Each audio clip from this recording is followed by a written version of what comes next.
We want you to know that you were source energy before you came into these bodies, and that source energy part of you still exists non-physically, and that source energy part of you is aware of you here and now and in all moments in time. Thank you. Yeah. I am experiencing transition in my life, and That means you're still here. yes. Yeah. And the way my life has evolved so far, it has been not my choices. It feels like I've been dragged. Well, that's what we mean when we present a vibration that causes Esther to use the words life coming at you. So it sometimes feels like you're just responding to life as it's coming at you. And so I don't know. But you do have control. But you do have control more than you know over your response to it. Yes. In other words, if you could only speak a word or two about how that feels, what you've just described, that you feel like you're without choice, what would that word be? Do you feel vulnerable?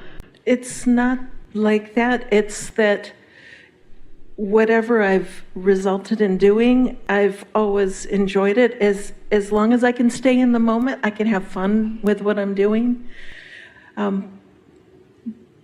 But just some of the directions that I've been pointed in would not have been what I would have chosen. For example, I was a skydiver and taught skydiving for 20 years and then after the military, I went to school. Somebody said, the only thing we will let you do is computers. And I did really well at that. I didn't want to do it because it's in, basement, dark room.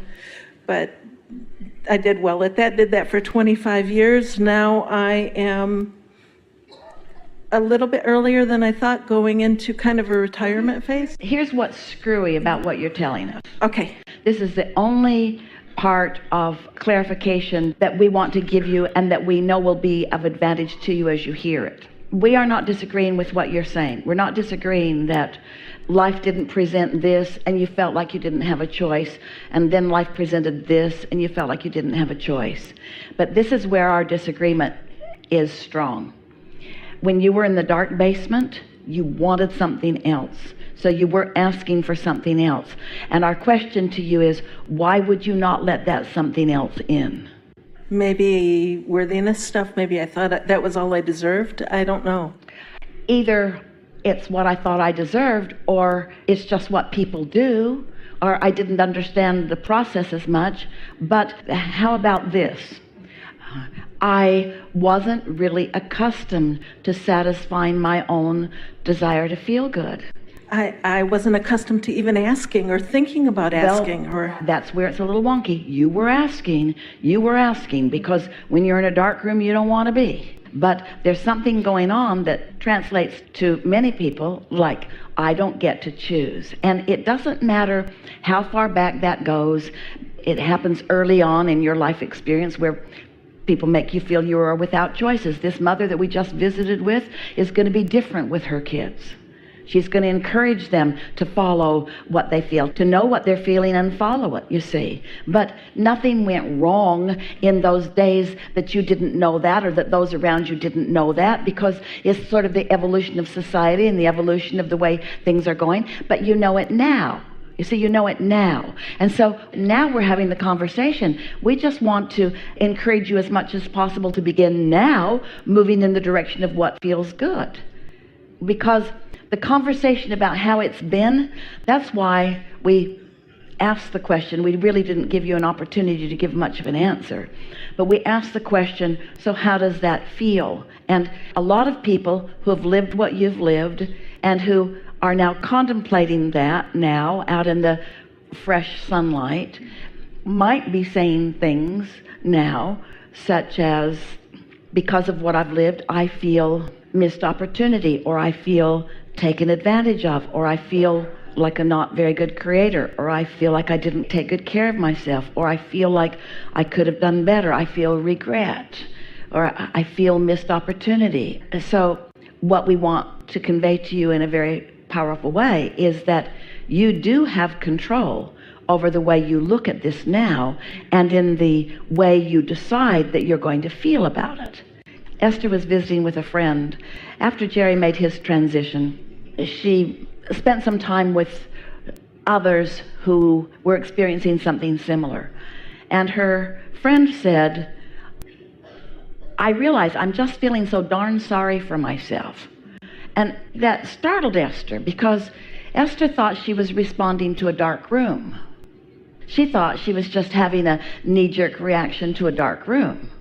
She didn't realize that she was compounding it by taking a position of how she was feeling. Is this making a little bit of sense? Yes. And when she heard those words, feeling sorry for myself, she said to herself, no, I'm not about that. I know so much more. I am so capable. I have so many things to focus upon for which there's no reason to feel any sorrow. It was a really meaningful moment for her, because she realized she was responding to what sometimes felt like a dark room, and she did not need to do that. And she certainly did not need to do it after the fact. Are you sort of getting what we're getting at here? I think so, yeah. So as you sit here now with this knowing that's coming to you, you understand about the law of attraction, and you understand about your emotional guidance system. And does it really matter where you've been in terms of basement or sun deck? Does it matter? No, it doesn't. I just don't know what I want to do next. I don't know. Someone said, what do you want to do? Well, of course you don't, but that's not the question at hand. Esther's friend didn't promote within her a question of what am I going to do next. He promoted within her a question of, am I going to feel sorry for myself, or do I choose something else?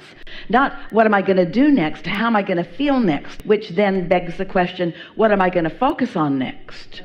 Everything that we've been talking about, if you can accomplish a feeling, so you can respond to conditions, and then the condition will produce an emotion.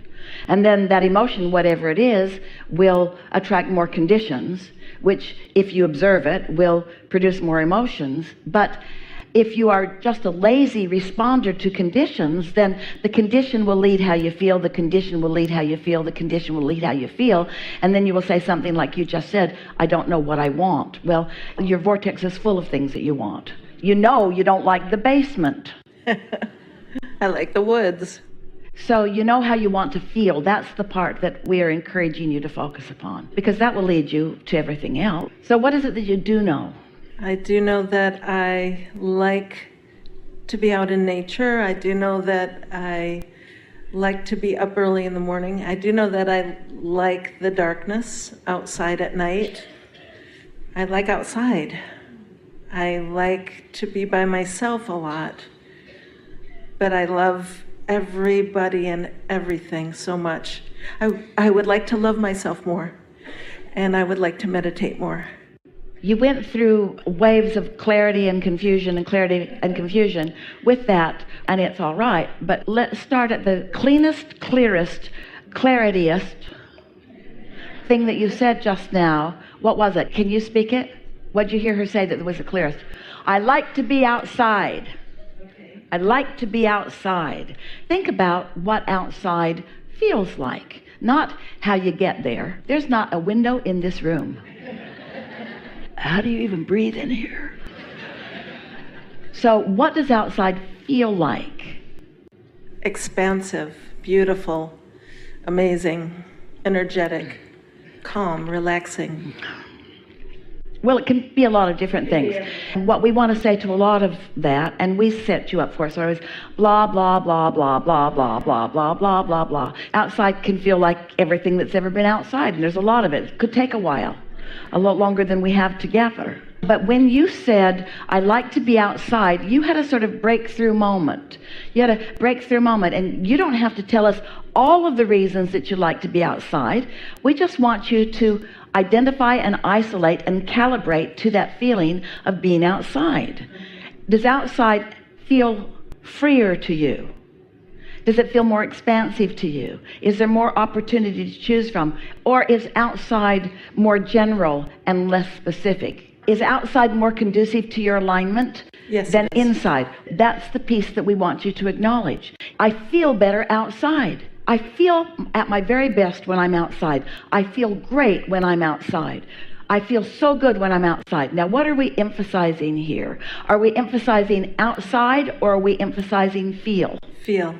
I feel really good when I'm engaged in a meaningful conversation. It feels so good to have the clarity of my own mind. It feels really good to engage with other people who are expressing themselves. In other words, we want you to focus on feeling, and we want you to give yourself permission to feel good. Yeah. To feel good. You've been hearing about your emotional guidance system. All of you have been, but have you given yourself permission to follow it? For short periods of time, I feel like I do pretty good. Are you giving yourself permission to go where it feels best? Most are not. Most are not. Give yourself permission to go where it feels best. This is the way you utilize your guidance system. But did you hear how there's a tendency to want to explain, well, why I would feel better outside, as if you need to make some case to someone that is the arbitrator, is the decider of what you get to experience. And unless you make a really good case, then you're not going to be allowed to be outside. Could it really be as simple as I think I would like that because of how it feels?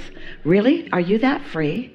Are you so loved and so blessed? Is the entire universe all focused on showing you the path of least resistance to what feels best to you every step along the way? Yes. Yes. Yes.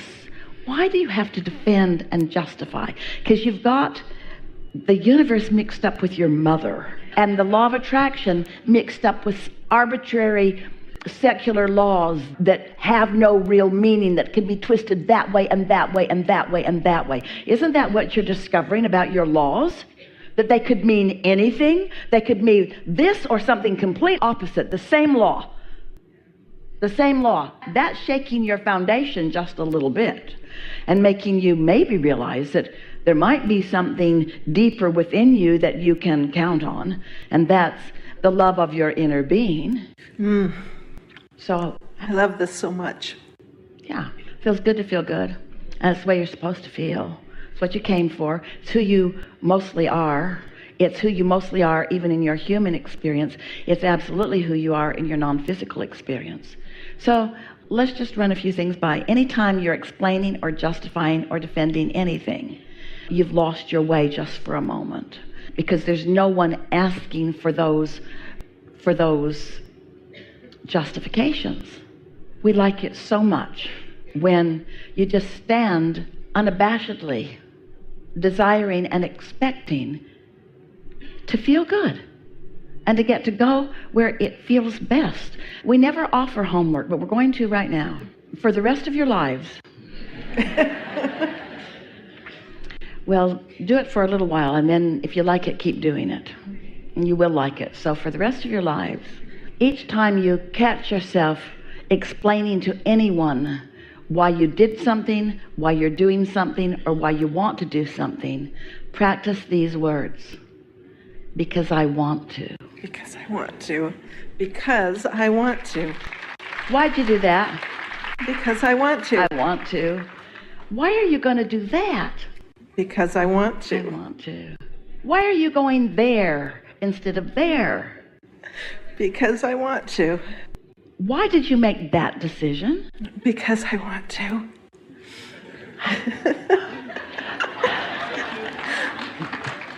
Why do you think that you get to have it your way all the time? Because I want to.